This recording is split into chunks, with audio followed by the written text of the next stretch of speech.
welcome in, y'all. So we're trying something different. We have a dual stream going on right now. So we have it so that it's available on mobile. So if you're watching on mobile, you'll get one visual. If you change over to the regular, like horizontal or on a PC or on a TV, you'll get a different view also. Um, Chemical Soldier, appreciate you tuning in. Appreciate welcome in, welcome in. Yeah, so that's the one different thing that we're doing is we're trying to just split it up, basically, so that we have the ability for people to view us on mobile. So there is a mobile vertical stream that'll fit on the mobile, and then there's also a regular on TV PC mode, so that way people could do it in. Good afternoon, how you doing? Um, Welcome in to the weekly workshop. So what we're going to be doing is just same thing as a continuation of what we were doing. We've been doing the past couple of weeks. It's just working on our spreadsheet that we're developing that has the veterans information breakdown, and we're just going to continue going down the list of different state state benefits that each state goes. Now, Chemical Soldier, if you have a specific state that you want us to look into, don't hesitate to mention, or if you got any questions, go ahead, type it in chat so that way we can see it. I'll get a visual and we can start working on it, start looking at it.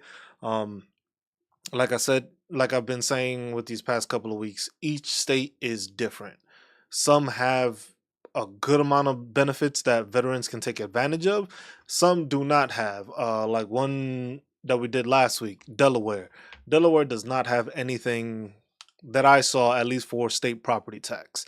Now they may have other um different property, not property, but different exemptions that may be available, whether it comes to license plates or something like that. But that'll be for further down on episodes that we'll do and we'll continue doing. But this will just be mostly to try to make sure we find what we need for these states, because certain states have it, some don't.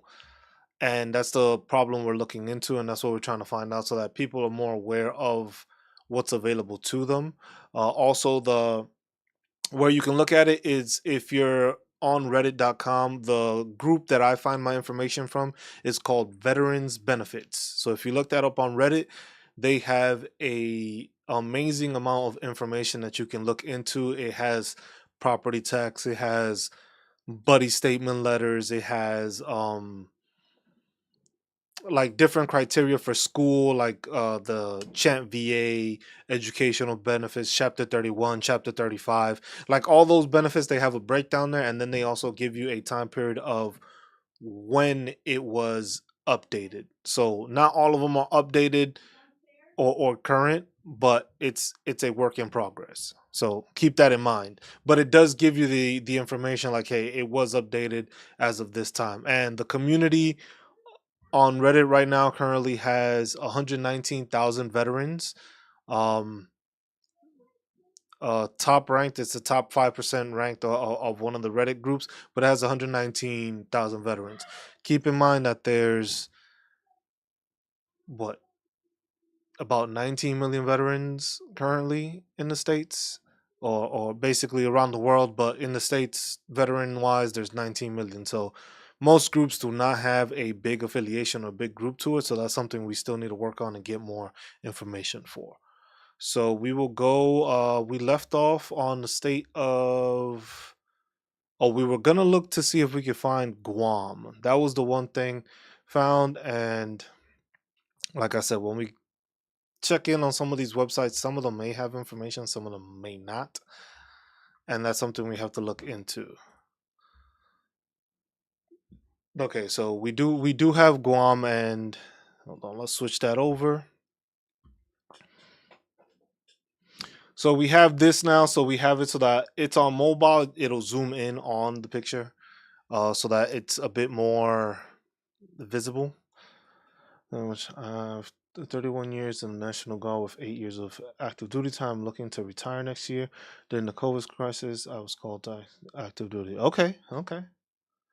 31 years. That's a long time, man. I did 10. And I was just like, but it's everyone's experience is different. So I appreciate what you do. I'm proud of that. I'm proud of having 31 years. That's a long time. And 8 years active duty. I do have friends that all went were National Guard and went to active duty, and they're still serving. So there is a lot of that. I'll have to ask you, which one do you like better? Do you like the time that you've done in the National Guard or the time you've done on active duty? So this is for the state of this is for Guam, finance tax, real property tax. So most of them they'll have information, but you have to like look into it. Let me see, real property tax. During this active duty period, I did a sleep study, had a diagnosis of OSA, and received a CPAP. However, the VA denied my claim. Is this possible? So definitely active duty. Okay. um, it is possible. The thing is look, the thing I like to tell people is that when it comes to the VA does not always get it right. That's one thing that needs to be understood by people when it comes to claims. The VA doesn't always get it right, and it's in your right to continue to work on it and appeal if you have to. Because a lot of the times it's information that's visibly in your record that somebody overlooked. Because you got to remember, these people are dealing with all the veterans that are actually submitting claims. And I think that number is around like 6 million people that they've submitted claims for. So, with that information, you got to look at it as okay, where did what did I miss that they missed? Kind of thing, which you didn't miss anything because you did what you had to do. But the thing is sometimes it's like, how can I break it down to them in a more feasible, more visible way? Like, hey, this happened here. Sometimes that means buddy statements. Did you provide a nexus letter when you submitted your claim? Those are things that you need to make sure you have, like a nexus letter or even buddy letters. Like, hey, you had issues that whether it be deployed or on a mission or field exercise or something, that you can have buddies writing that were there with you in your in the bunks or something, like, hey, when he was sleeping there was times that we actually woke him up because of the fact that he was stopped breathing and he sounded like he was choking while he was sleeping. Stuff like that is helpful when it comes to determining that, because then it shows that information while you were in service. So they like to deny stuff at times because of the fact that there's no way of tying it, or something is not very visible for them to tie it into it. See, so that's something. Give me one sec.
Sorry, I had to mute it real quick.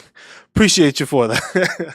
um, so like I said, with that, it's if it's in your record, that's something that you need to appeal. Because the thing is they denied it, but you need to appeal that, because basically that's there being stated as, hey, you have it, you've done the study, so you got the sleep study. It was diagnosed while you're on active duty. You have a CPAP machine. So that basically ties it into service connection. The thing is sometimes it gets overlooked. I'm not sure if it's maybe because you're National Guard and they're saying that maybe they're trying to say it's not service connected, but you're doing it while in service and you're still claiming it. So that's something that you need to. Am I still muted? I don't. Hold on. Let me check. Double check. Okay. I think I was muted for a bit, and then it just kept on going. I didn't even realize I was muted. But I think I should be good now.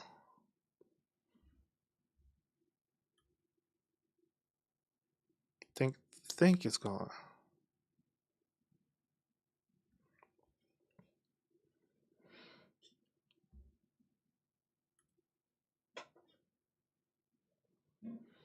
But yeah, that's one of the issues that you may be running across is that somebody overlooked your information. Happens to a ton of, and I mean a ton of service members. That information was not viewed correctly or was not seen or was overlooked. Um Sometimes I've noticed the issue is with a lot of veterans is that they don't have a nexus letter. So you've done so that's my question I have to you. When you submitted that claim, did you have a nexus letter with that? Like basically stating like yes, I had the medical professional tied it to being in service. Cuz that's where it's kind of difficult cuz me I got mine done when I was on active duty, and while I was on active duty, it worked easier for me to do cuz I was still serving and I got it in 2000 think I had it for like 2019, and I had a CPAP machine since then. But then I had also gone to behavioral health for sleep issues, where I couldn't sleep, I couldn't stay asleep. So they kept on trying to find different stuff. Went through behavioral health through that whole time, and like a sleep coach and all that. Like they tried to do all sorts of stuff to help me sleep, wasn't working. And then I saw somebody else, and they was like, "Hey, maybe you should do a sleep study." So I went ahead and did that sleep study, and then from there, that's when I got was it moderate sleep apnea. So I got recommended a machine, and I got the machine. So from there, that showed. In your case, you need to make sure you have a nexus letter saying like, "Hey, this this claim, or even for any claim, this claim happened because of his time in active duty, and has probably become worse because of this time." Or no, sorry, but I did it at the exact same time I filed my insomnia claim. Hmm. I filed my insomnia claim and they awarded me 70% for and denied my OSA. Can you what is OSA? I'm not entirely sure what the abbreviation for OSA is. Cuz that's the one thing. So a nexus letter is a major thing. Cuz if you got 70% for obstructive, okay, okay. I was thinking that, but it was just like, so you got awarded 70% for insomnia, but then you were denied the obstructive sleep apnea, which is weird because you're still serving. So you basically got it done while serving, which is the weird part where they would deny it. If my suggestion to you would be, since you already have the information, you have the sleep study, make sure you resubmit that again. Just appeal that decision, because your insomnia is there. You're not appealing that. That you have that. What I'm trying to see is why they would deny it, because they're trying to say that you have insomnia, but they gave you a 70% rating for that instead of giving you 50% for sleep apnea. That's where it's weird, because the thing is they awarded you 70% for insomnia, basically stating that you do have issues with sleep, but you have a CPAP machine and you were diagnosed with obstructive sleep apnea. So if you have obstructive sleep apnea, it basically shows, unless you file that as a secondary claim, which you shouldn't need to. But then the issue, this is where you might run into an issue. You got 70% for the insomnia. Now, what they might do, because the thing is, insomnia, I believe, still falls under like the um, mental health disorders. So they combine all those together. Sleep apnea would be separate. So that's where, in my case, I would say here you would probably want to go talk to a VSO or a claims agent to try to see what could be the issue. Because what I see is that if you got sleep apnea, they might give you the 50%. On the worksheet, they stated that my answer is not serviceable, but it manifested well. See, that's what kills me with the VA. That's what I don't understand with the VA. So you basically telling me that I got it on active duty, but you're saying it's not connected to being on active duty. Like that's the one thing that I'm still trying to figure out. Till this day, I'm still not sure how that how that works. Because basically, like I said, that happened to me with my claim with my sprained ankle. I sprained my ankle. I went through a year and a half of physical therapy to try to get this thing better. That was all notated in my record. I have all that there. Oh no, you don't have to send me. You don't have to send me. You don't have to send me the evidence. I believe you. It's just sometimes you just have to appeal these things with the VA. Because like I said, they might see it as, hey, we'll give them 70 here. Because the thing is that they might be trying to give you the 70% as 70 and then not trying to give you the sleep apnea because they know sleep apnea will give you 50 because of the CPAP machine. And then the insomnia can be a secondary claim or will be tied into your mental health. So my question is, do you have any other mental health issues that got it to 70? But we can look into that. 1 second. We'll look into that right here. 38 CFR. Table of contents. Chapter 4, evaluation total.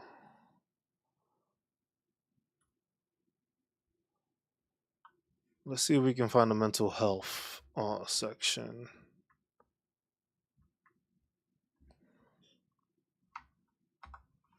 Can we control F this? Doesn't look like we can. Because that's motion. We're gonna try to look into it so that way we can see like what it is. Because that's movement, so that's the musculoskeletal. Let me see if I can find a better way of.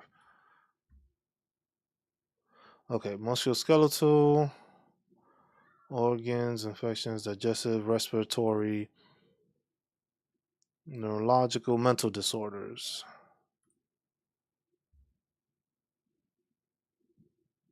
Mental disorders cause traumatic stress, schedule of ratings, schizophrenia. Do they have it here? Wish they had a search for. So you have plantar fasciitis, depression, tinnitus.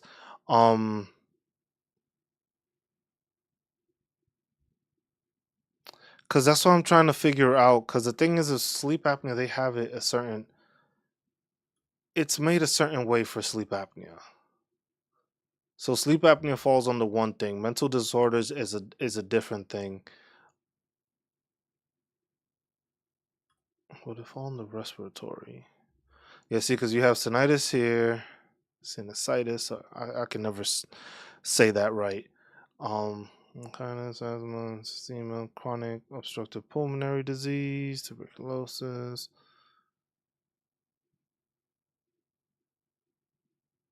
Because each has a code, and then it's easier to look up that way.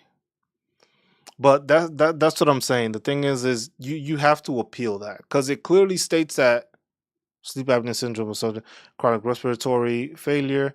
See, so basically requires use of breathing assistance device such as continuous airways pressure CPAP machine, which is 50%. So basically, it shows there that you're gonna get that. The issue being is, your CFR 13687. See, there you go.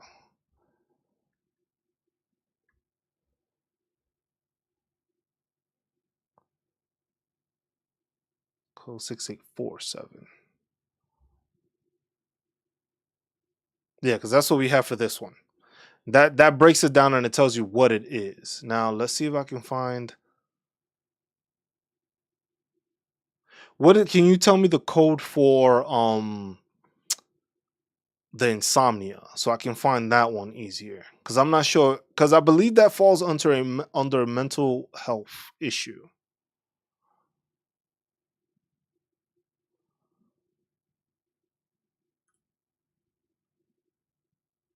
Because that's the one that we're trying to find. Because the thing is I know they try to combine those, and that's where it has an issue. So they try to put anything that's like mental, they try to put it into one rating, so they won't separate it.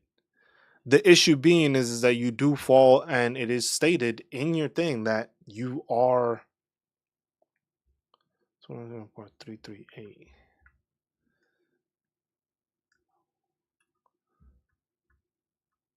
So that doesn't show chapter 1.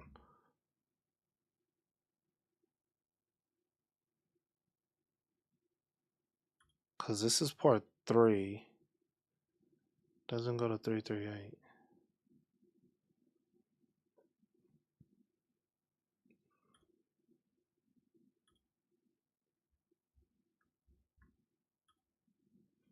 And that's the other thing. Like with this Code of Federal Regulations, this thing goes in deep on so much stuff that is just like there's a lot of information here that is just like, come on, man, I need to help veterans find it a lot easier instead of dealing with all of this. Because I'm looking 338, and then 338 doesn't show up. It's reserved on that one. So 338.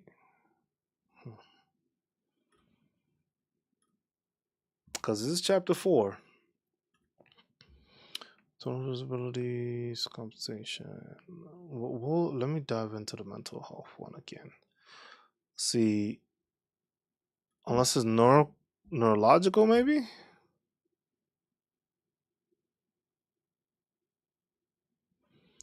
I wish there was a search ability on this. No, because that's TBI. See, migraines, I got that one. Code 882570.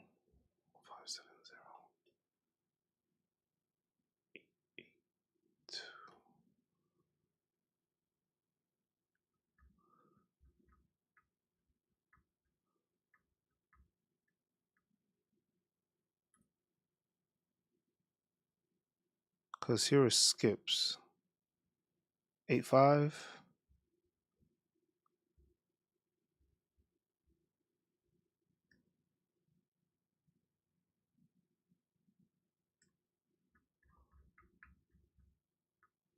Looking for 882 because I know I want two of 800, 8000s.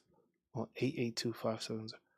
See, I'm not sure exactly what that breaks it down to. That I need to get a bit more in depth on where to find those codes, because if it's the code, it'll tell me, and like this one, it says schedule ratings for mental disorder. CFR code 130, code 6847. But it starts at the 900s. So 6847 added here. So it doesn't really tell you what it is, and it doesn't link it to what you need to find, and that's the problem here.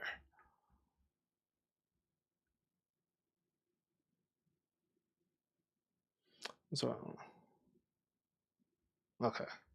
No, yeah, that's what I knew. I knew that's what it fell under. I just couldn't remember um what number it is, because it does. I know it falls under that. Person illness, anxiety, conversion is one specified somatic, specified somatic, post traumatic stress disorder. Fine. So generalized anxiety disorder, medical conditions, vascular, traumatic, deliriums. See, so that's why it's like it's on here. It is a mental disorder. I'm on here, but it doesn't specify it. And that's like I said, this is why this is like so it's so difficult for veterans to find the information they need because they throw this whole CFR at you and it's just like, hey, y'all need to figure it out. Which that's what I'm trying to do is assist and make it easier for people to find information. But the thing is this doesn't this is a lot of information for a veteran to try to find a specific thing that can assist them. Because here, this is basically the ratings that you'll get for it. Basically, going from occupational, like this is the criteria. So since it falls into the mental disorder and you have depression, they basically tied your depression and your insomnia into this, and you fell under the occupational and social impairment with deficiencies in most areas such as work, school, family relations, judgment, thinking, or mood due to such symptoms as suicidal ideation, obsessional rituals which interfere with routine activities, speech intermittently illogical, obscure, or irrelevant, near continuous panic or depression affecting the ability to function independently, appropriately, and effectively, etc., etc. So they this is what they gave you for insomnia and your depression. So they combined those. Now, this is not supposed to be tied into your sleep apnea. So that's why I say you should probably appeal that because basically they gave you insomnia for that. So when seeing pigs and I use the mental health CFR as a guide.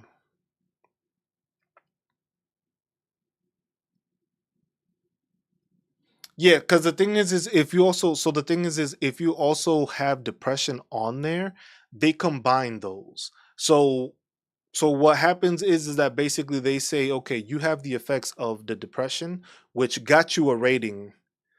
Then now with the issues of insomnia combined with that, you're now at a 70% rating. So that gets you up there.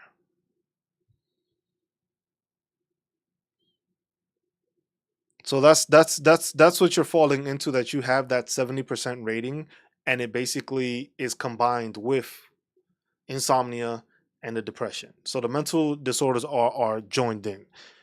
The issue being that you are going to have to appeal that rating of not service connected for the sleep apnea. Because at the same time, you can use their own documentation against them as part of your information. So, what you definitely need to do is a nexus letter. So, when you got that sleep study, was that sleep study conducted by the military?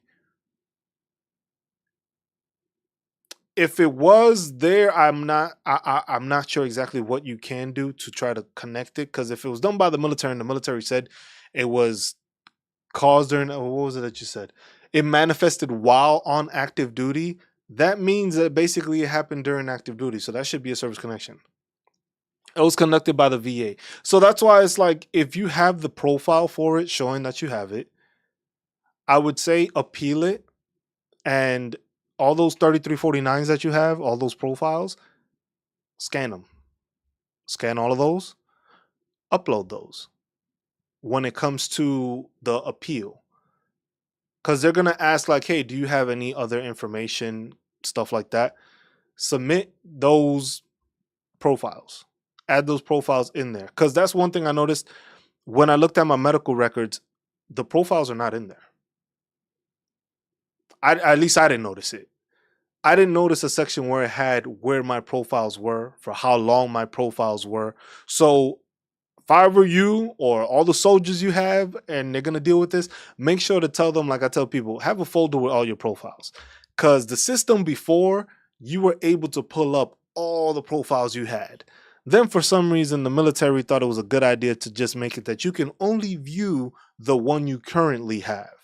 But there's no way of finding the other ones, which I think is a system that messes with veterans because now there's no way of checking that. Because, hey, if I was on a profile and I've been on profile for these issues, that's also information that helps me show I have a basically, I have something set up. Yep, upload them. My best thing is like the more documentation you have, the better the fight is for you to appeal and show like, hey, this is during active duty. Because that's the thing. That's why I tell people like me, I had a folder of all my profiles. Once I saw that the army did that, I was just like, this is weird. It was just like I used to be able to get a profile, whether it was short or not, and put it on there. I went a long time without me having a CPAP machine after I did the sleep study and all that.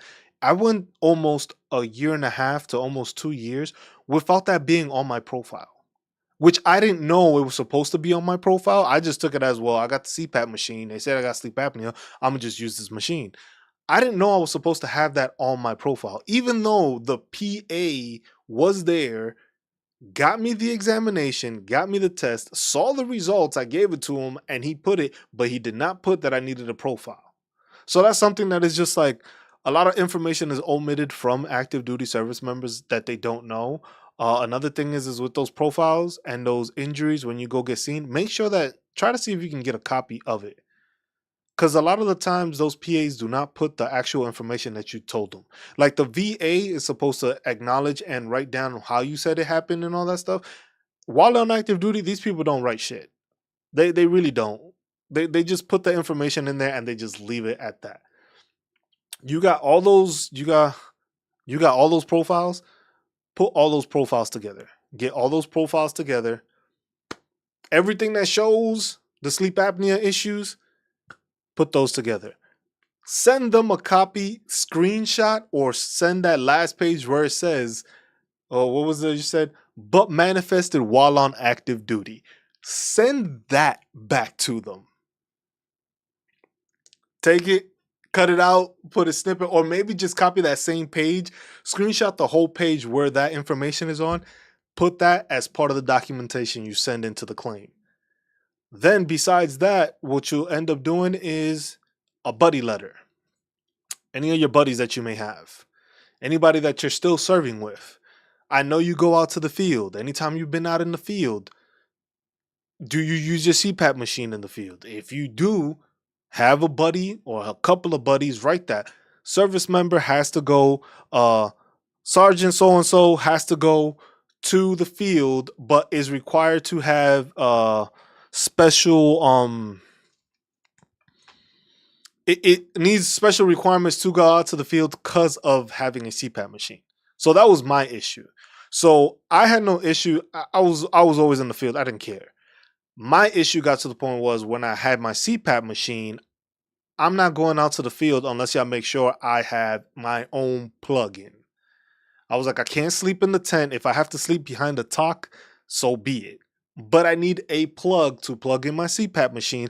I'll go out to every field because there were some soldiers that would do they would go home at night, come back in the morning, or they get picked up, driven back, do work and all that, go back, sleep, use the CPAP machine, not to be out in the field. I didn't care. I used my CPAP machine out in the field, but I was just like, hey, I sleep where I sleep and I have power. I'll be out in the field however long y'all need me to, but I need power to be able to sleep because I know y'all tried to not let people sleep and do all the war games and all the training and all that stuff and try to get people sleep deprived. But I got sleep apnea. Me without that machine is night and day, and I'll be a zombie or I'll be cranky or there's gonna be issues. But if you do take it out into the field, that's a buddy letter.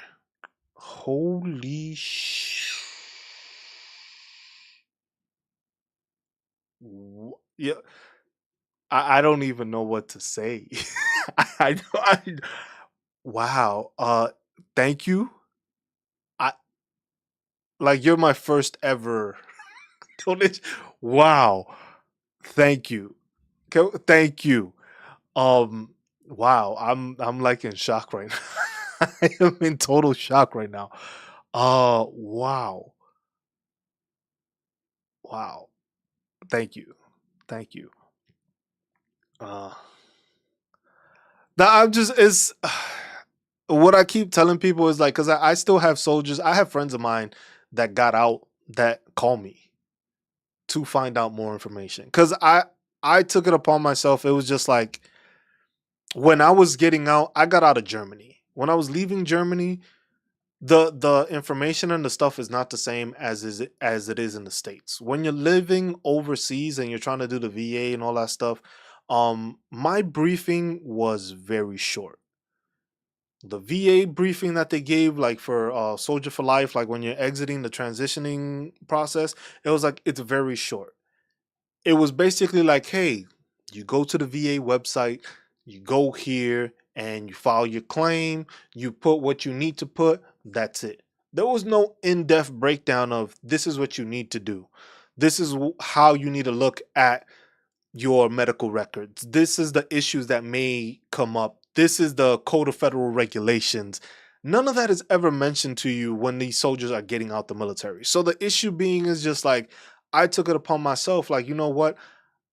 My body's messed up. That's the reason I stopped at 10 years. My body's messed up. I cannot continue to do rucks, runs, do all this crazy new PT tests and all that stuff without injuring myself further, where I'm not going to be able to enjoy life after the military. So I got out at 10. I'm 100% permanent in total, but that was through going through my documentation, getting information, researching, getting documentation, and having documentation. I was lucky, like I tell a lot of those friends of mine that ask me questions. I went to sick call all the time, no matter what. I had a sergeant first class that I was on a detail with, that it was like 24-hour shifts, and this dude was walking around with a cane, and he always had issues. And he was just like, look, man, you look high speed. You look like you run and all that stuff. If you get hurt, man, go to sick call. Don't listen to any supervisor, anything you do, go to sick call. Don't end up like me. You see me, I'm walking around with a cane, but I was too hard-headed and I never went to sick call. I never got went to get seen for this, never got seen for that, never had those issues. And what happened? Now I'm at 20 years about to retire and I have no documentation of any ailments while getting out. Now I have to fight with the VA to try to prove that these things happened while in service when I had no record. And he like drilled that into me because I was with him for 24 hours on that shift. He drilled that into me, and then from there I never lost that. So I just kept on going, going, going. Anytime, ankle, back, anything, bulging discs, uh, behavioral health, I just went and I just got seen. And I pushed that on my soldiers also, which is like, I don't care. Like, if you're hurt, you're hurt. When you're hurt, I don't expect you to be 100%. I don't want you to be 100%. I want you to get back to 100% and then give me 100%. I don't expect 100% work when you're feeling at 65, when your knee's about to fall off, or your back is like spasming out, or your shoulder, whatever the case. Get yourself seen, get yourself fixed, and then be a part of the team and help out while you can at the percentage you can. But a lot of people don't understand that. A lot of people don't get told that. A lot of the mentality is, oh, you should be tougher than that. You don't need to go to sick call. This is something that you need to be taken care of. Don't worry, we're gonna go for another 5 mile run. It won't bother. You'll feel all right once you run. That's the mentality that it has, and that messes up a lot of people, and it messes up veterans, because then they get to that transitioning phase where they have to deal with the either the benefits delivery by discharge, the BDD program, or not. Also, just but that's the thing. It's just like they might laugh at it, but the thing is they're gonna learn the hard way. And that's the problem. It's just like a lot of soldiers will be like, oh man, this dude's always in sick call, always going, never shows up to stuff. It's just like, man, this dude never here. But then the thing is at the back end of it, it was just like, yeah, I went to sick call. I have my documentation now when it comes to dealing with the VA. Like, a lot of active duty service members don't pay attention to the after part. And that's where it's the problem. I always taught my soldiers was basically, hey, you work in the army as if you're going to stay in, and you work in the army as if you're going to get out. So you work on yourself to prepare yourself to get out, because not everybody does 20%, 20 years. I saw, I forget, I was watching somebody and they said that it's only like 17% of people that join the military retire from it. 17%. So out of that 17%, there's a whole bunch of veterans that didn't make it to retirement age. Y'all need to get y'all stuff so y'all can get y'all benefits. If you're retired, you get even more benefits because you get your pension and you get a disability check. So you're getting that. And then like if you get to a certain state, you living good. Like so far, like with the states I've done, best state so far, Florida. From the first, like going from alphabetical order, top down, got to Florida. Florida's the best one so far.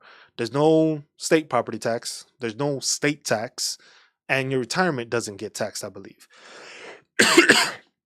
So basically, you move to Florida, you living good because you're getting a tax free pension, you're getting a tax free disability, and you ain't paying no property tax. And then you ain't paying no state tax. So your money goes a long way. Other stuff I still have to look into for Florida, but that's the thing. But best thing, like I said, all that documentation you have, appeal that decision. It says it right there in your I'm still in Louisiana. I haven't checked Louisiana, but I don't think Louisiana has. Let me see real quick. We'll look at this real quick. Let's go to Louisiana. Louisiana has 100% and TDUI $15,000 exemption. We'll look at this real quick. See, and this is what kills me. I was like, who wants to sit down and read all this? This information is there, yes, cool, but at the same time, let's see, medical equipment, property leased to such a nonprofit.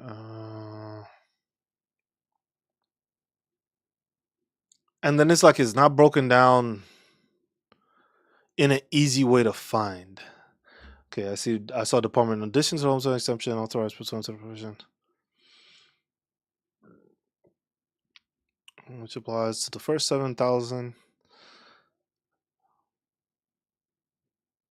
It's 2,000.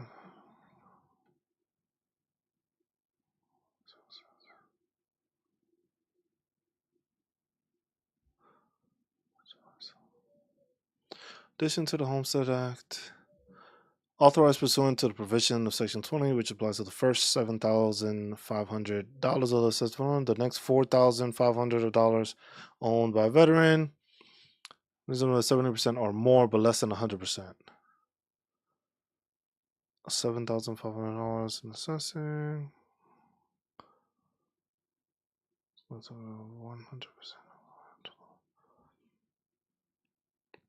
Applies to the first 7,500.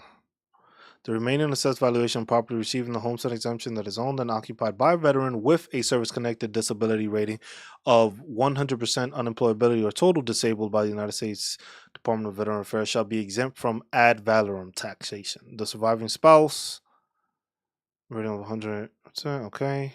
No, starting original. So basically, it looks like you get, because right now you at least have 70.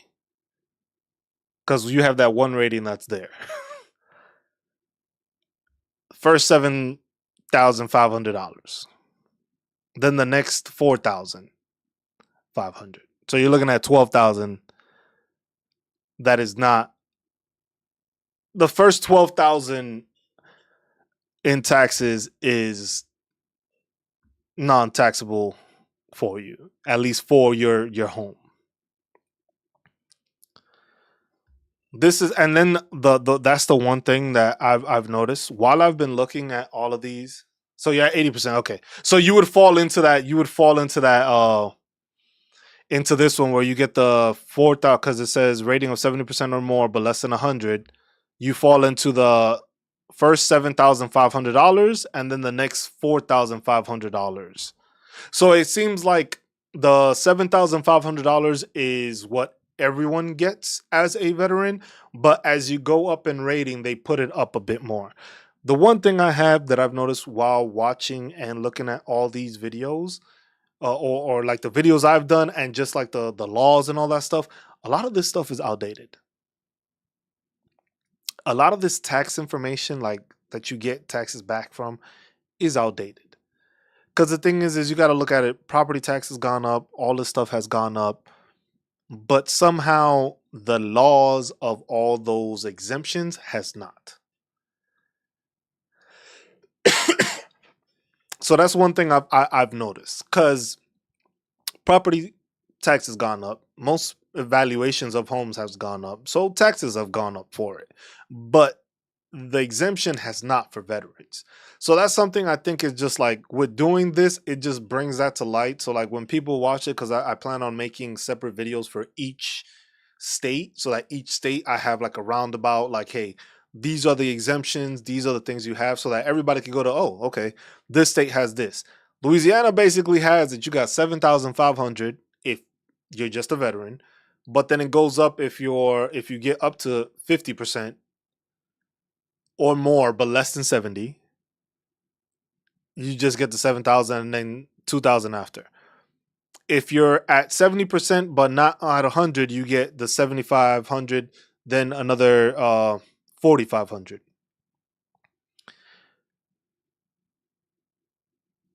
And then, well, I guess if you're PNT, you don't get any. The remaining assessed valuation of property receiving the homestead exemption is owned and occupied shall be exempt from ad valorem taxation. So basically, if you're 100% PNT or TDIU, you're okay. So that's something to strive for. But like I said, with you got your folder, send all that shit. Those profiles hold a lot of weight, and people don't understand that. Just welcome in, Thurston. Uh, but yeah, that's something that people don't understand. Profiles, if you're active duty, keep a copy of them shits. Just make a folder. Need more viewers? We're working on it. I'm just trying to enlighten people, get people information, and add to it, and we'll just go from there. That appreciate that. I appreciate that. But yeah, that's basically for Louisiana. If you're 100, so that's the thing with a lot of these states. If you're 100% PNT or TDIU, you get no property taxes. I can't remember the state exactly. Let me see something. I have. See, so like the state of Colorado. The state of Colorado is one that basically, if you're PNT, you get the 200,000. You're in Florida at 50%. Man, you need to get to 100, because Florida's the state to be in. Like I was telling a chemical, Florida is the state to be in to get people there. Because of the tax, like the property tax. You don't have the property tax. Um, you don't have the state tax, and I believe you don't get retirement taxed either. So that's a big plus. That's a big plus. But yeah, that's how it is for that one. And Louisiana is the way it is, but let's also work on working health issues right now. Hey, you gotta with everybody. This is what I tell veterans, and this is what veterans need to understand. The VA a lot of the times does not find or does not look in depth at your stuff. A lot of these people are overworked. It was like, look, remember your time in the military. You worked a lot. You worked more than the average human will probably ever work. You didn't get paid for it. You got your same salary that you continue to get the whole time. Now you have issues at the back end. Civilians don't understand that as much, and a lot of them will complain and be like, "Oh, you got benefits. Oh, what you complaining about? This, and that." I was like, "I'm complaining because my back hurts, my hips hurt, I got migraines, I deal with depression, I deal with a lot of shit." And that's the thing that a lot of civilians don't understand. So that also pisses me off when people start talking about, oh, reducing rates and stuff. There's not one video on YouTube that discusses the value of medical profiles. Don't know why is that. You know what? Now that you mention it, I'm gonna have to do that. I'm gonna have to do that because the thing is nobody, because like what I did when it came to me filing to get to 100%, I thought outside the box, and that's how I always was while in the military. It's just you have to look at what is not being seen and how can I make it be seen. Because the thing is I've noticed with a lot of veterans when they're outside, like when you've been out of the military for some time, for in your case it's different because you're still serving. So you can work while serving to get better stuff and get it documented.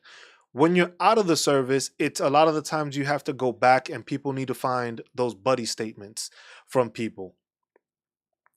Just buddy statements from people go a long way, but you have to be specific on those. You just can't put so and so did this and we saw him do that and just leave it at that. That buddy has to go in depth into like multiple times that it happened. Because then the thing is I can tell that a lot of buddies will write like, oh yeah, we went out to the field this one time and the person had issues. Migraines, anxiety, CPAP, neck and back injuries with no issues all except identified in the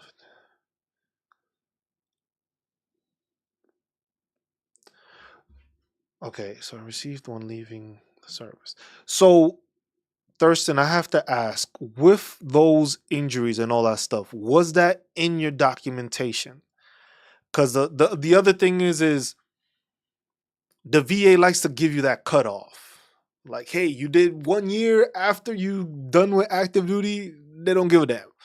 If it's in your documentation, you need to resubmit that. See, so with low ratings, it depends on what it is. Cause anxiety, like we were looking into it just where'd it go? The CFR. Like this is what it falls into like with anxiety. Anxiety, depression, insomnia, any mental disorders falls into this criteria right here. This is the breakdown of what it is. What do you have from 0 to 100%? When it comes to mental health disorders or anything like that, it's what you do, it's what you say, how it affects you, how your day to day issues are hampered by these issues. So, oh shit, I myself gotta stand up because my back started twitching a bit. So hold on. Um, but yeah, that's something that you have to pay attention to, and that's something that most people don't look into and don't realize is those disorders.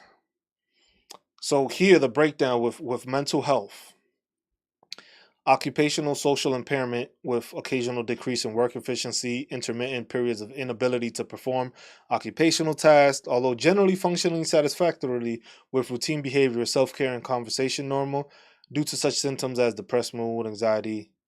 So that then it goes up. Now the mention of panic attacks is there. Here it goes up again.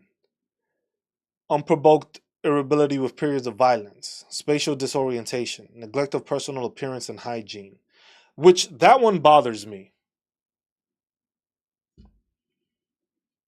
Yeah, this one has always bothered me when I saw that the neglect of personal appearance and hygiene. I'm not entirely sure how these people expect or want to say the neglect of personal appearance and hygiene. Like I do understand that is a visible sign, but we were in the military. For some people, it was ingrained to shave daily. Some people still shave daily. And that's something that I don't think they take into consideration.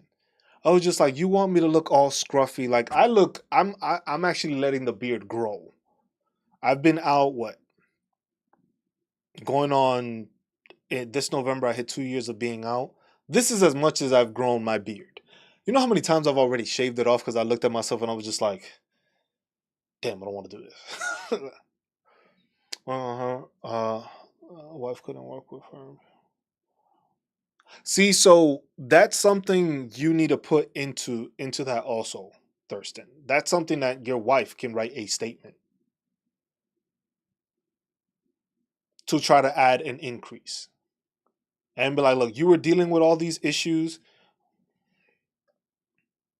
It doesn't, and that's the thing. It doesn't like the VA makes it difficult. Like the VA is always pushing and saying, "Hey, we want veterans to sign up for veterans for claims, make their claims, and all that stuff." But they make it so difficult, and they're very inconsistent, which makes it makes it hard for people to get what they deserve. We all deserve these entitlements. The VA sometimes makes it hard, like with chemical. He was just not, and it's funny because I was a chemical soldier too. So, uh, but he basically had the information in his record, and it said that it manifested while on active duty, and they still denied it. How do you explain that? Like I don't understand like that. That's what bothers me a lot because that doesn't get explained and it doesn't get shown. Like how did it manifest in the military, but you're saying it did not get service connection?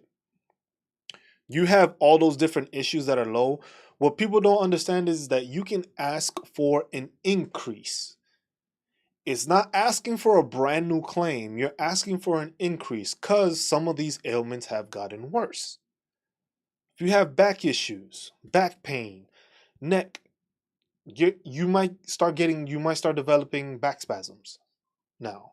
You might start developing more pain. You might need to go to a chiropractor more. You might need to get even what's it called? Acupuncture to try to alleviate the pain. That's stuff that you have to notate. And like I said, the CFR is something you need to look into because it basically tells you what it is that's needed to get to that next level. Um, because low ratings happen across, but then it's the documentation that they want, and that's what a lot of veterans do not understand is that you need information and you need that documentation. You need a buddy or a couple of buddies writing a statement of the multiple times that they saw you deal with this issue. Like I was telling Chemical with the sleep apnea, they said he didn't have it. You go to the field, you take your machine out there, have your buddy be like, hey, we had to take this guy out into the field and he needed to sleep with his sleep app machine because he was not able to function. He was not able to do his day-to-day task when he didn't have his machine. There was times where we went out to the field and he was in the tent and we thought the man was choking on himself because he stopped breathing many times while he was snoring through his sleep multiple times. This happened at this exercise in this year, this field training in this year, on this deployment and stuff like that. That's what people don't understand. Is just like, see what's on.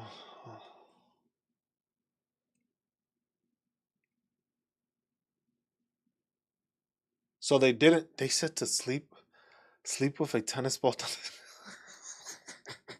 You gotta love the fucking VA, man. Like what?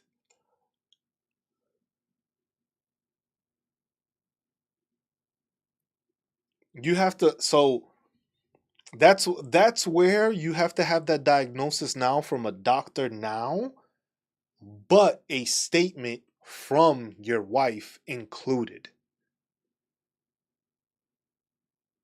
So they tested you while active duty and they didn't give you a CPAP machine then?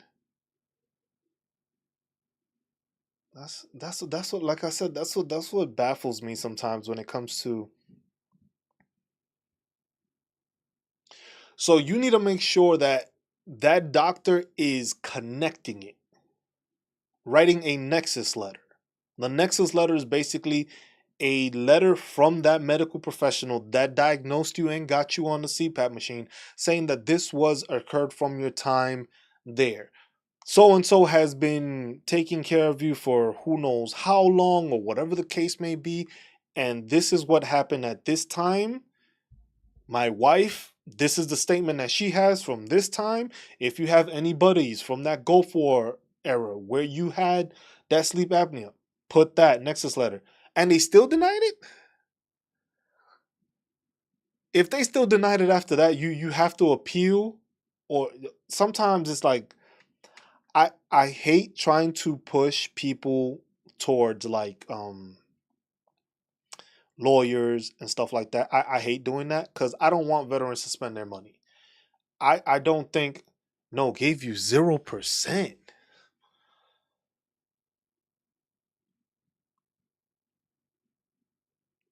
I would say to file for an increase as you have the CPAP machine. If they gave you 0%, because look, if you're at 0% and it's service connected, that is a win.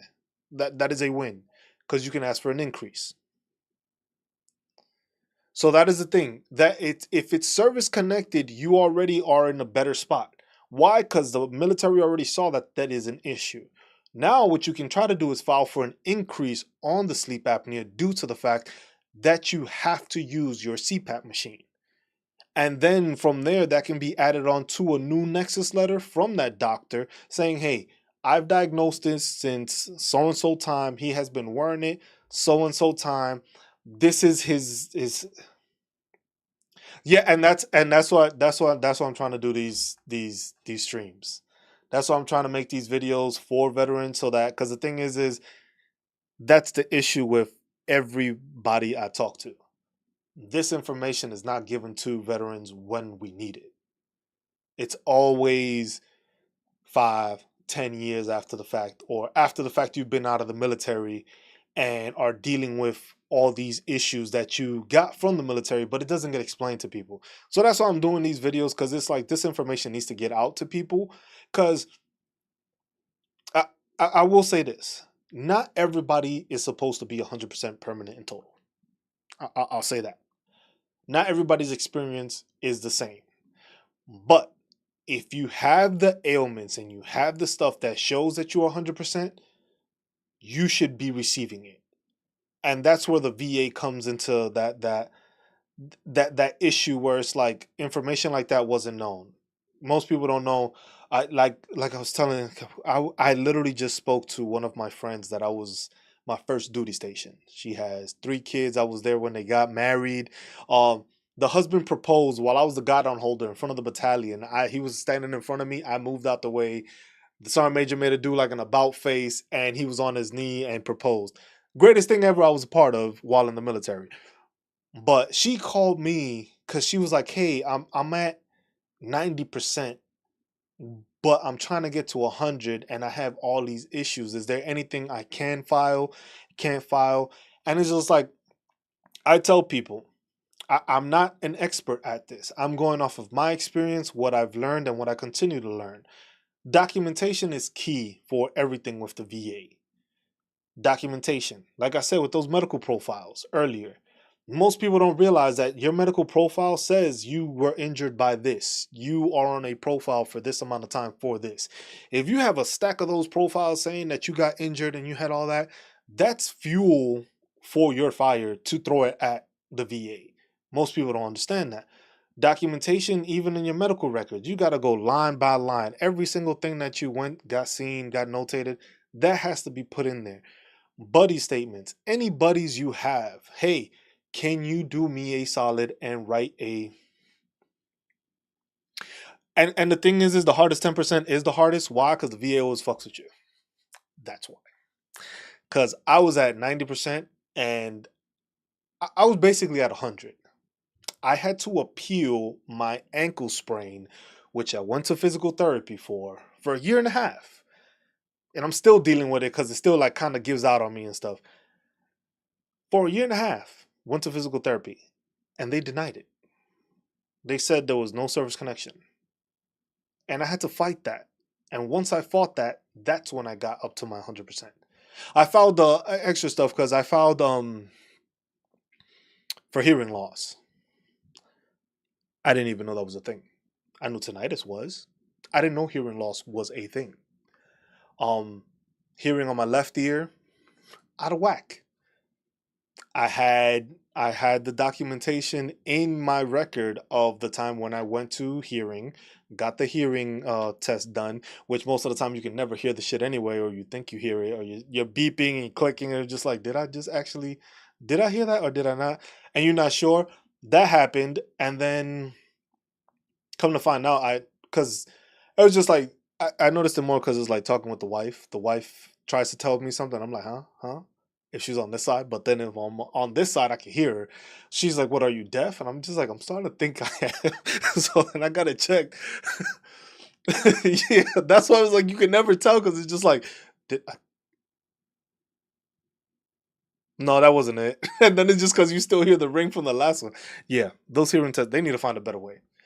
But they did that to me, and then I filed that with an appeal for my ankle, and that's how I pushed it up to 100%. And an increase for um I filed an increase for something else I can't even remember. But that's the stuff that is there. is documentation. If you have documentation, like you said, you're dealing with, what was that you said? You have migraines, anxiety, a CPAP, neck and back injuries. All that stuff is there. All that stuff is there. You look into the CFR and it's just like, hey, most of the time, and it's also how you state what you state in in the CMP exams. And depending on your CMP examiner. Cause mine when I was all need to agree. Hey, and just need a file for it, but you have to have that documentation to back it, and that's where people don't understand. Because the thing is some people think that hey, if I'm filing for an increase, I'm gonna get the increase just because I don't feel better. The VA don't work like that. The VA works on, hey, you ain't feeling better. We need documentation showing that you're not feeling better, or information showing you're not feeling better. Sometimes with the musculoskeletal, like the movement of the arm and how high you can go, how low you can go, that that is different because they're gonna check the angle and all that. Like for my ankle, it was just like I have pain. I step on it, I can't kneel down on it and stuff like that. It hurts to pick up my kid when I put she it just popped just now when I did that little movement. It just popped. Um and that's stuff that you need to make sure you explain to them when they do it. The thing is it also depends on the CMP examiner because some CMP examiners are there and they don't really give a shit. Some don't give a shit. Um Mine for my mental health evaluation, um the dude was like he was trying to, how can you put it, yeah, that's what they look at. They have to look at that. They have to look at the range of motion, but they also are supposed to ask you how it's affecting you. I can't do this, I can't do that, I can't pick up groceries, I can't stand to sit, like see me, I'm standing now, I got a stand-up desk, which I think if you have back problems the VA should just give you one, but they probably just give you that little crank one that probably hurts you even more while trying to crank it up and stuff. But doctor recommended surgery.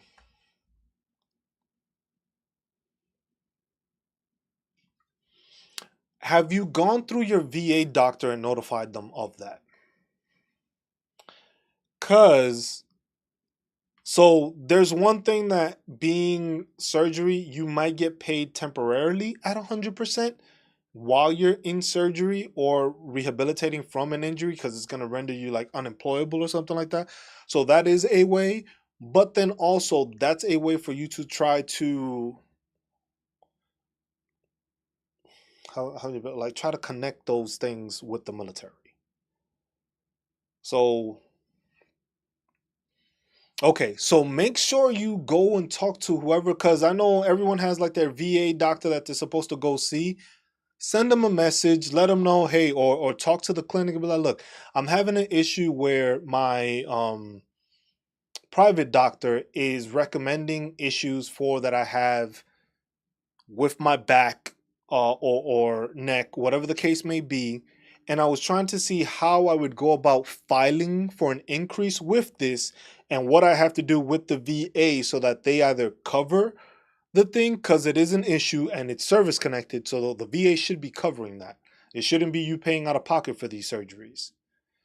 And just ask that question. Just throw that bug into the VA's ear like, hey, look, my private doctor is saying that I need to get surgery for these issues.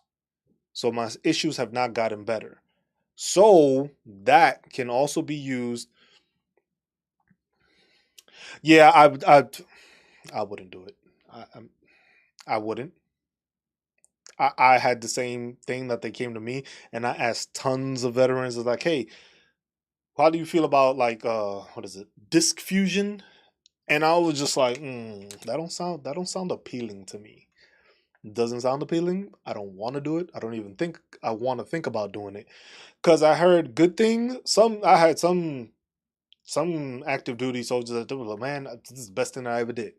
And then you have some that's like, man, if they're saying I'm gonna be having surgeries multiple times, like I'm gonna have this is gonna be good for a couple of years, and then I'm gonna have to go back. And I was just like, nah, I'm not dealing with that.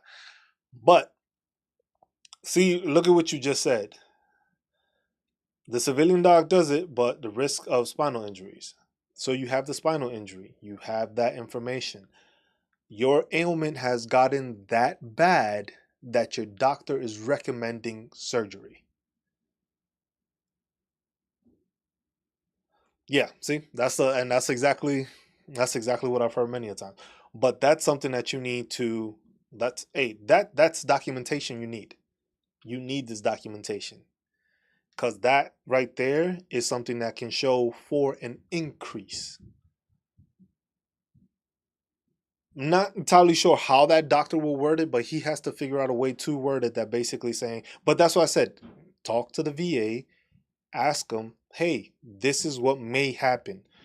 It's not a sure thing. You don't want to do it. So, but you're just telling the VA doctor, like, hey, my private doctor is recommending surgery for these issues. And I'm trying to see how I go about it.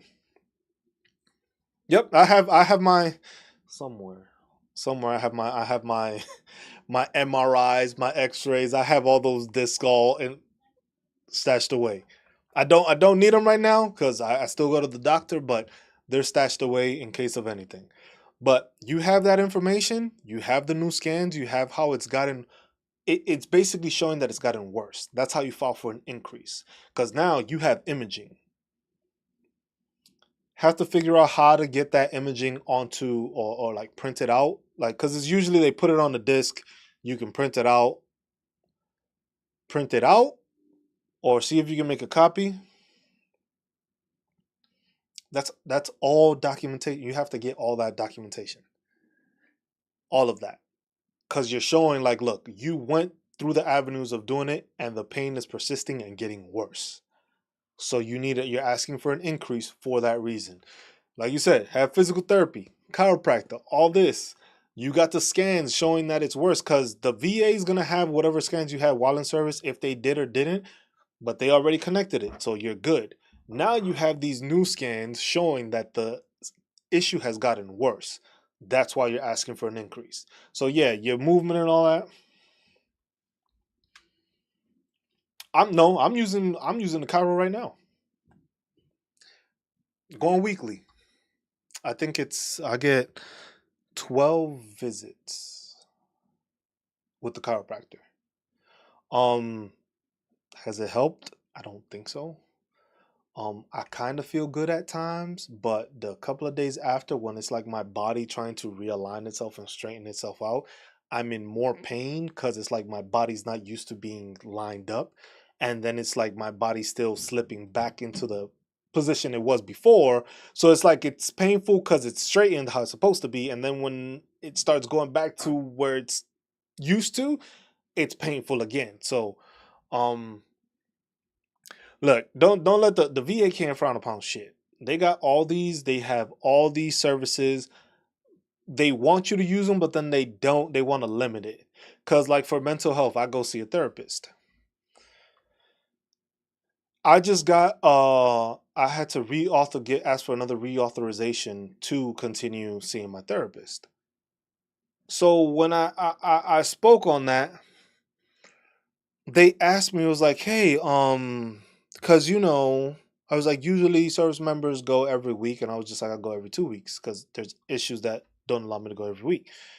Um, she's like, yeah, because you're supposed to go every week, and then after that, they figure that since you should be getting better, you discontinue it. And I was just like, and I thought about it when she said that. I was just like, so basically, you're telling me you're gonna allow me to go to therapy, be seen for that amount of time, but then you just expect me to drop it. Like if you think I need a therapist and I have PTSD and you think it's just going to be good after 3 months, that's a problem. So it's renewing it and using it, but trust me, the VA has so many resources. Is just that does not get publicized to veterans. If you have an ailment, any ailment you're service connected to, the VA will pay for it. Veterans don't understand that. You have back issues, you can go to a chiropractor. They'll pay for that. Now, they might want you to go to the VA to do it, which doesn't always happen. But then if they don't have anything close by or it's a trip to you, they let you go into the community that's VA referred. For me, my VA facility is about an hour away.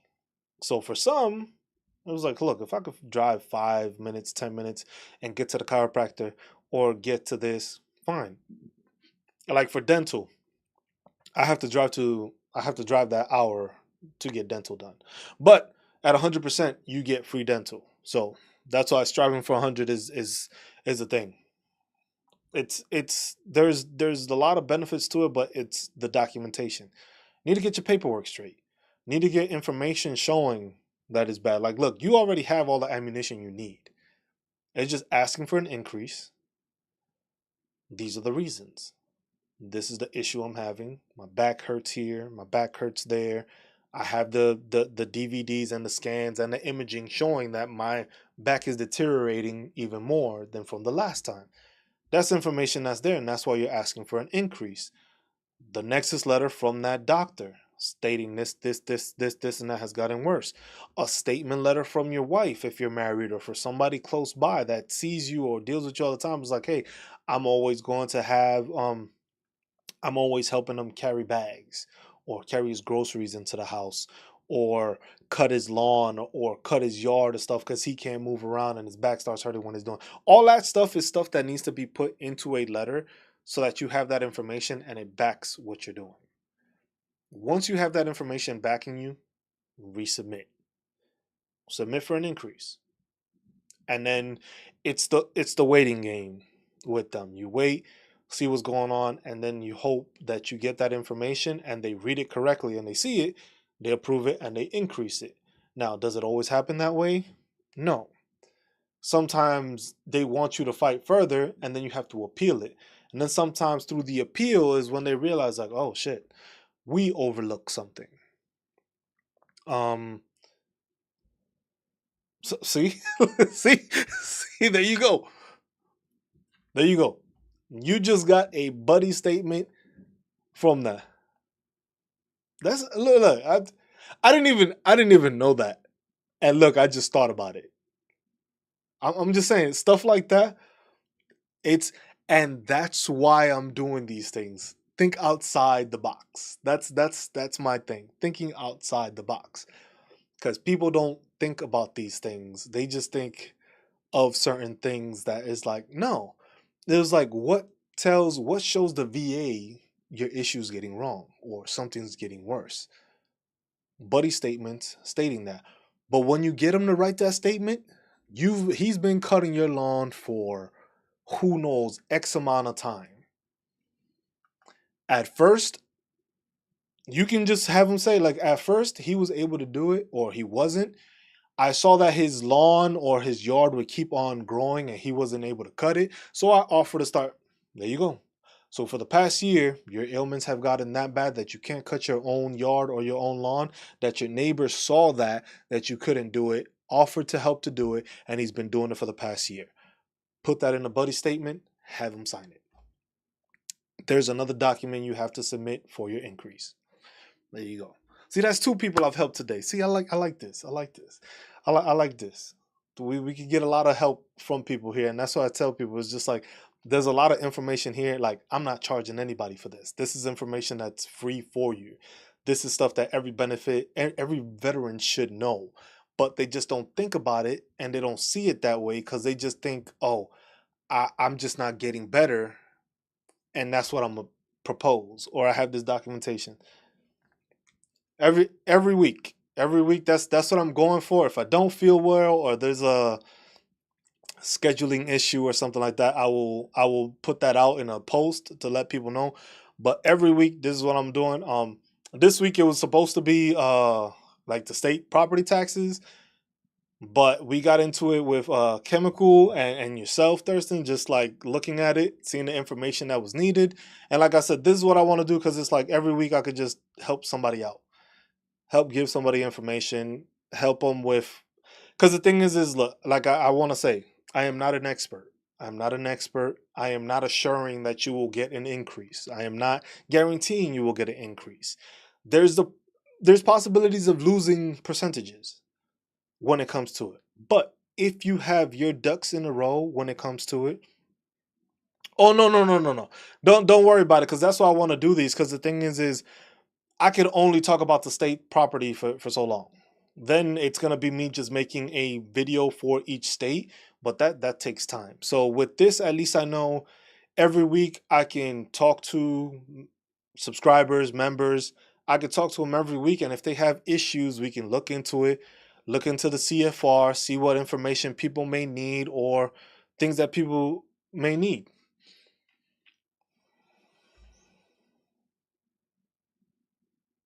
The existing, yeah, it's just those are things. Is just like some people don't know this information and never thought of it or never looked at it that way. Because the thing is it's very daunting to work against the VA. You all you hear is the horror stories. All you hear is like, man, I filed for this, I filed for that, wasn't able to get it. I lost out on this. They denied this. And the thing is a lot of the times what I've seen from a lot of friends is that when they get denied, they just leave it. Like, oh well, they denied it. I'm done. I can't do nothing about it. And that's the issue. You can appeal it. Some people just think it's like, well, if I appeal, is that sometimes the VA just gets it wrong. Plain and simple. The VA just gets it wrong. They don't get the information. They don't view it the correct way. They miss that one document or they miss something. And that happens a lot with veterans. Um, I know when I was filing mine, they sent out a letter saying like, oh, about 75,000 veterans had issues that may have caused issues with their claims when they submitted it online. Don't worry, there's nothing wrong with your claim, but we just want to let you know that there was an issue with 75,000 and you were one of them. And I was just like, so yeah. And that's the best mentality to have with the VA. You going to get denied. All right. I'm going to get denied. What do I need to show to make sure they don't deny me? Yeah, then the VA law exactly. That's why I was just like, so y'all lost. How do you lose an electronic file? Because if you lost the file, that means all of it should have been lost. So you're telling me you lost a portion of it, which I'm just like, I I think the AI screening may be beneficial. Why? Because the thing is a computer will be able to look for those identifying keywords. So, like I said, with like your buddy statement for from your neighbor, making sure those keywords are there. Deficiencies, like how it says it here, deficiencies, impairment, uh circumstances, like stuff like that, that basically that will trigger the AI to be like, okay, let me look at this. And then that'll probably highlight that information. But the thing is most people don't look at it that when they ask for a buddy statement, it's just literally their buddy just typing something up. No. Make sure your buddy presents it in a manner as if you, like you said, you gonna get denied. Buddy, I need you to write a statement that's gonna show that I should not be denied. Because it's gonna explain this. You're gonna give dates, you're gonna give specifics, you're gonna give like that notation that allows people to understand that. Because the thing is most people don't see that. Most people just see it as a buddy just wrote, oh yeah, um, I cut his grass. It's been a year. Yeah, I just cut his grass. Most statements are not. Or you could do that too. You could do that too, because it's basically you. It's this is your file. It's just them signing off on it. Which basically, if it's the truth, they should have no problem with it. You're just like, hey, can I get a signature? I'm gonna type up this letter, basically stating the issues I'm having with my back and stuff like that, and how you're assisting me with cutting my lawn, mowing my lawn, helping me pick up like the grass after it's been cut and all that stuff because I can't do it because I can't bend over, I can't do that, and it was just like, and then you put that in there. They read it, they sign it, boom. That's another thing you submit with your claim when it comes to increase. You can't do the regular things you were doing at home because your ailment has gotten worse, and that alone is going to be a simple. That'll be a simple increase. That'll be a completely simple increase that you could just go. Boom. You have documentation. You have your butt. They even that's even better. It was like you can't do that with your ailments. You can't do that. But your neighbor saw you couldn't do that, and he saw you were struggling, had an issue, and he decided to help. And after that, since he's seen that your condition has not gotten better, he continues to do it for you. There you go. You have, like I said, you have that. You have the ammunition. The same thing just has to happen with those other claims. Certain ones you can work with. Yes, that is a great neighbor because I can't say all neighbors are built the same after that. But you having that, that's something that you can use to your advantage. That is documentation you can pull, you can add, have your buddy sign it, have your neighbor sign it, notate, yeah. Notate basically everything I was saying, everything that you know you cannot do, you've had issues with, make it as if he's writing it or have him write it and just have him sign it and send that in when you send in the increase with all those with the like I said, making sure that you have the that DVD and those scans, that imaging available for them to pull. Because for me, when I got it on the disc, it came in different files. So I was able to click on the files like those PDF files and images and pictures. I was able to save those and then I went and I uploaded that on top of it. So basically I had the information. I was like, here's the breakdown. Here's all the different MRI pictures. This is the breakdown of what they said after. Boom. And I submitted that as part of the claim. Um, I was lucky enough I didn't need buddy statements because everything was there and I did it within that first year of getting out. But the issue is a lot of the times after that 1 year, it's like the VA is doesn't believe in what you have in your record or something. I don't know. It's weird. Um, I, I don't. Okay, opinion. What I would say is, if you got the documentation for it, send all that shit. If you have the information, the documentation, the nexus letter, buddy letters, imaging, and all that for all those increases at once, throw all them shits all at once. Because the thing is the way I see it, at least with that, is like let's say if you submit one thing at a time and you get an increase slowly at a time, you're still slowly getting to 100%. If you submit all of that stuff with the documentation and all that, it might take a longer time, but you'll probably get to 100% at the end of that. As compared to, like you said, you had your neck and back. You file an increase now. That might take 6 months to fix. All right, it got you an extra 30%. Now you're filing something else. That's another 6 months. And then you're filing something else, another 6 months. You see what I'm saying? Like you might drag it out and it might take you 2 3 years to try to increase everything. If you have the documentation and you have everything, submit everything that you know, like we've already been talking about. I'm gonna be denied. This is the information I have.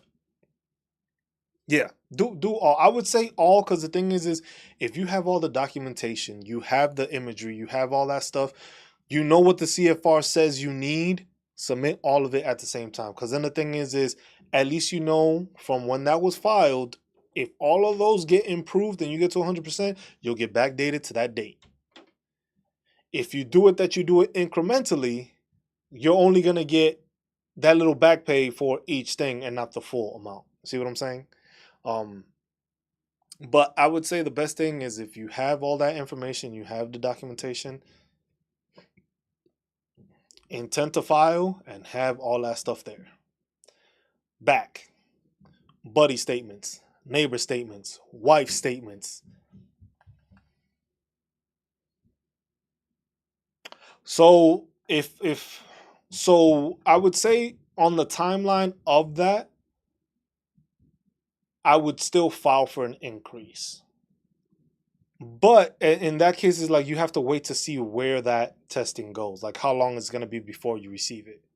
Because the thing is they always you do the intent to file, then you know how it goes into the evaluation part. If you don't have any information on there, they might say to deny it, and then you might try to appeal it after that and then put that documentation once you have it.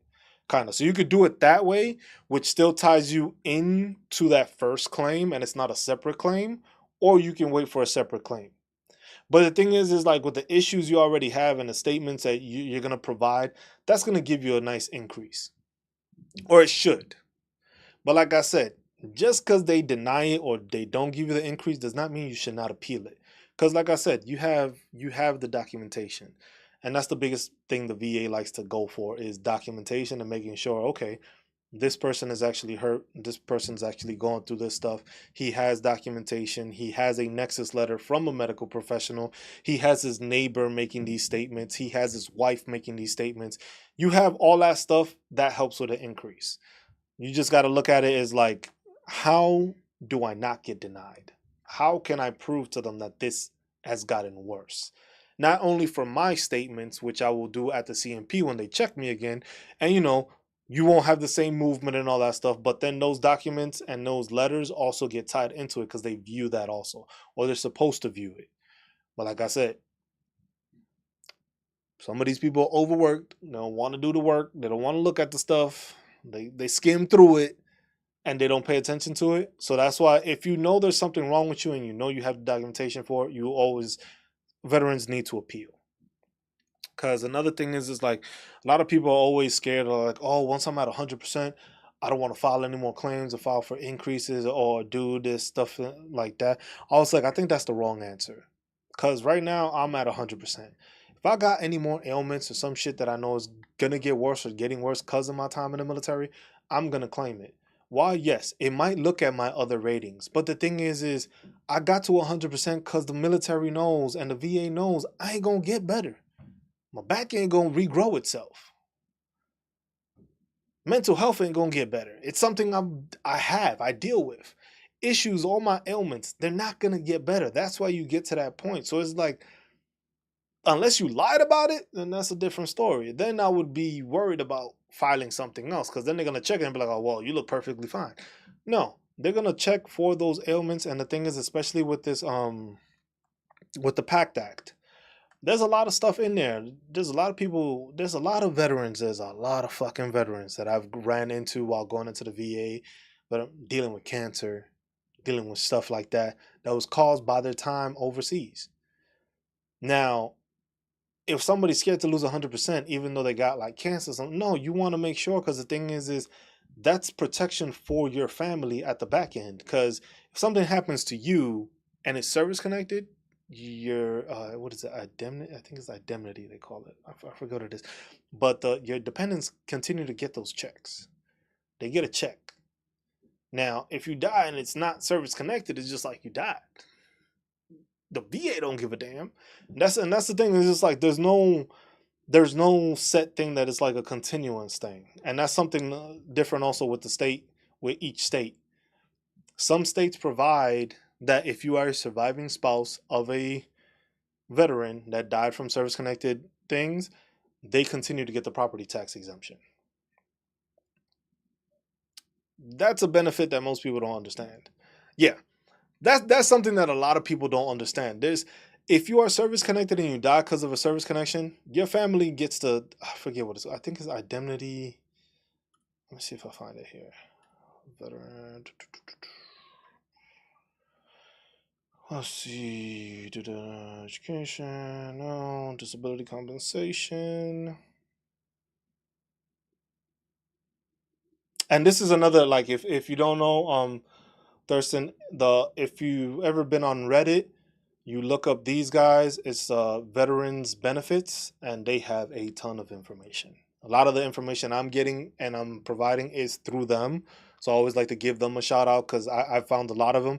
It's just that there's a lot of information that is just like different things here, there, and there, and I'm just trying to make a spreadsheet that combines all of it. It'll be a massive one, but at the same time, it's like, hey, if you need something for a state, it'll give you all that information straight across. Yeah, this they have a ton of stuff here.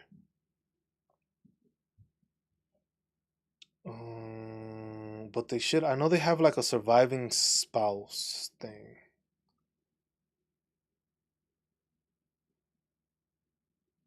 or maybe. or maybe they don't. But I know there's a bunch of stuff that is for surviving spouses. Especially, mostly it's with the property tax that they do get that. But if something happens to you and it's because of the service connected thing, they do receive that. I just can't remember what it's called at the moment.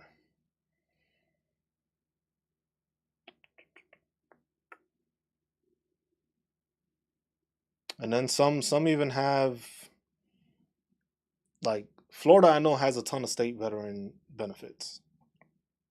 But the thing is like with this site, and it tells you, like, here it shows you last updated, so you can see when it was last updated, when you got the information and stuff like that. So that's there. But at least with the state, with the veteran stuff, it'll tell you, like, that's how I'm making it on the spreadsheet also, where it says, where do I have it? Vet S spouse. So I have it as surviving spouse. So Florida has that. You don't get any property taxes taken, but if you are over 10%, you get $5,000 exempt from taxes. After that, once you get to that 100% permanent total, you do that. And then that's the other thing with certain states. Some have the criteria and they give you the, yeah, permanent and total. Some don't specify if that includes the TDUI, which is the total disability because of unemployability. So some have that, some don't. So that's where it's like I'm just trying to build this as it go. Yeah, the 5K. Yeah. So that's something a lot of veterans don't know. A lot of veterans don't know that. And that's why I'm just trying to do it. Like, here we have the exemptions, like tax benefits, licensing, recreational exemptions. I'm trying to build that it's a process because I'm getting information from all over it and it's by myself that I'm doing it. But at the same time, that's why I want to do these streams, because I can look up information and get more information for people and learn stuff when people tune in and they ask for certain states, or like, hey, do you know about this and stuff like that, so that it's spreading the knowledge. That's the main thing with this. Yep. A lot of people don't know that. A lot of people don't know about the exemptions and all the information they get once they're 100% PNT. And a lot of them just think that they get those things only once they're 100% PNT. A lot of these states offer some sort of exemptions here and there for certain things, no matter, just because you are a veteran. Most of the bigger exemptions are once you're 100%, but that's different. Like the county, like Hawaii. Hawaii was one I did last week, and I saw that, and it was just like, Hawaii has, so they break it down for each island. So the state as a whole does not have better. It has veteran benefits, but it's split up into the big five islands. So each island has its own thing. So it says all counties have up to $150 in minimum property tax. Each one has a different amount. So stuff like that is there. Like, this has a breakdown of it. Shows the states, which have full, which have partial, full and partial. No state level property tax exemptions. Arizona, we need to talk to them, because we don't like that shit. And Delaware. Delaware's another one. Delaware ain't got shit. I don't know if there's any veterans from Delaware. I need them to tune in, because I got questions. There's a lot of stuff there. They don't have anything over there for that. Yeah. Well, look, Delaware blank. The only one I believe that is blank. Every other state has something. Even the territories have stuff. Delaware has nothing. Which, as you can tell, Delaware does not have a large military population, which I think is, let me see what I have it on the spreadsheet. Delaware has 70,000. If we put this from smallest to largest, well, they don't even have the smallest amount. Vermont has the smallest amount. Delaware right now is sixth in veteran population. So that's that's crazy. But then even the lower ones have some sort of benefit for veterans. So that's where it differs. But yeah, that was like, hey, it was like this week supposed to be what, Idaho, Illinois, Indiana, Iowa, and Kansas. But we got into helping people out, which is the whole point of these videos and the tutorials I'm trying to slowly create because I am in school. I'm trying to get my master's degree in public administration to hopefully, I don't want to become a politician, but I think being able to know the ins and outs of policy making and all that stuff can help veterans in the long run wherever I'm at. So we'll work on that. So that's why it's like we do these once a week, try to get information out to people, try to do what we can, try to give information, and then push out videos as people give me ideas for videos that they might want. Like Chemical just gave me one for the DA profiles, which I need to write down. 3349s for medical. I'll just make a video on that. Everyone should be a politician. VA and VFW are slacking. And that's the thing, is just like the VA I can blame. The VFW I can't, because the thing is it's just like the VFW and American Legion, and there's a bunch of entities that are like known. But then also there's the problem that you have those entities that are sharks and try to take advantage of veterans. Like I said, like the information I'm giving here, it's free. This is information that's available to every veteran. They just don't know it. You got certain organizations that want to charge people to file their claim, or charge money after they've done their claim, or like get back paid and get a portion of that. I was just like, no, like that, you're the veteran. You should just be able to have this information to better yourself without having to pay somebody, because it's free. It's free information that somebody's trying to charge you money to get for you, and that's why I have a problem with it.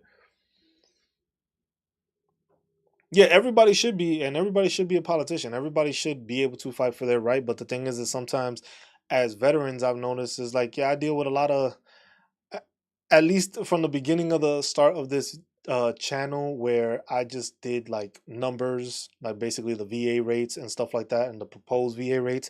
I got a lot of toxicity from veterans. So the thing is another thing is helping veterans help other veterans, because there are some veterans that don't give a shit about other veterans and always downplay or don't look after them. I'm just trying to look out for the people that I served with, because I know some of them are still in, some of them are gonna finish serving within the next at least 10 to 15 years.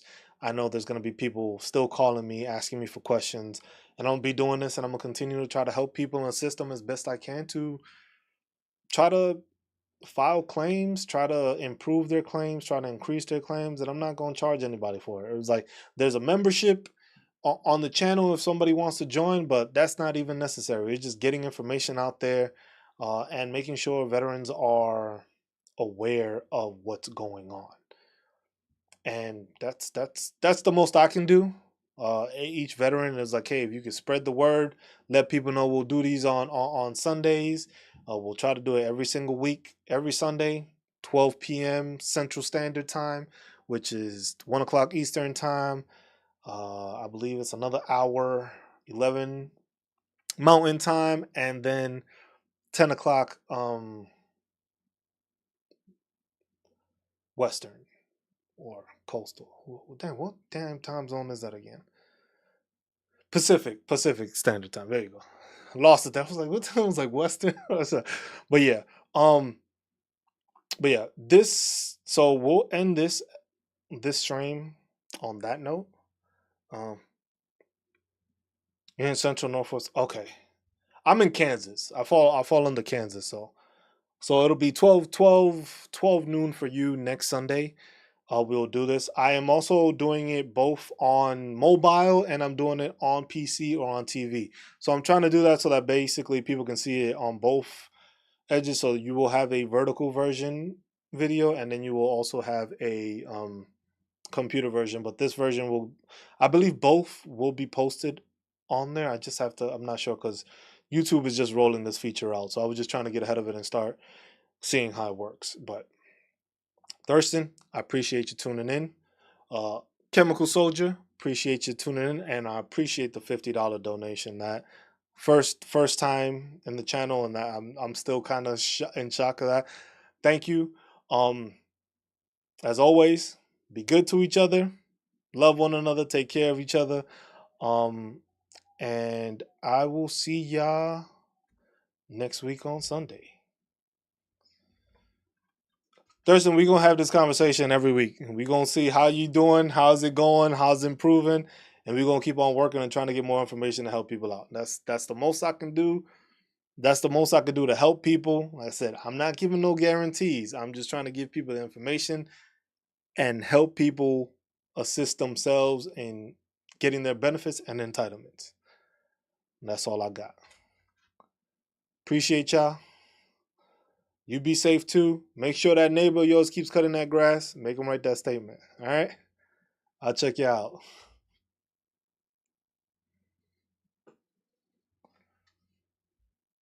I hope so. I hope so. And it should. And it should.